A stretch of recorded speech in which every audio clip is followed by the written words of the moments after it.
এখানে স্পেন হয়েছে কয় ডলার? $10। এখানে স্পেন হয়েছে কয় ডলার?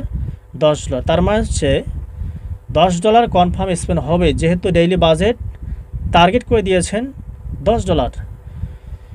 এখানে আমরা ক্যাম্পেইন লেভেলে বাজেট দিয়েছি, এখানেও ডেইলি বাজেট, কিন্তু ক্যাম্পেইন লেভেলে বাজেট দেওয়াতে ফেসবুক নিজ দায়িত্বে ফেসবুকের ওপর আমরা ছেড়ে দিয়েছি। তো সে কি করছে,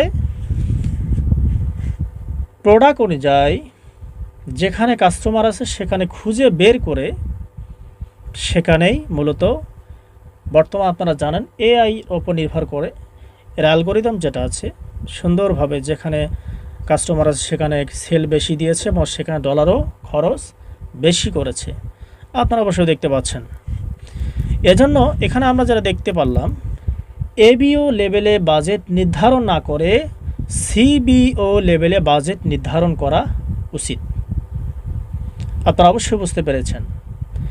এজন্য তো আমাদেরকে আর বিষয়টি কীভাবে ডিটেলস টার্গেটিং করতে হয়, আপনাদের প্রোডাক্ট অনুযায়ী নিজ সিলেকশন অনুযায়ী আপনাদের একটি অনলাইন ব্যবসা করতে গেলে অবশ্যই নিজ সিলেকশন করতে হবে, প্রোডাক্ট সোর্সিং করতে হবে, যে প্রোডাক্ট নিয়ে কাজ করতেছেন সেই প্রোডাক্ট অ্যাভেলেবল আছে কি না,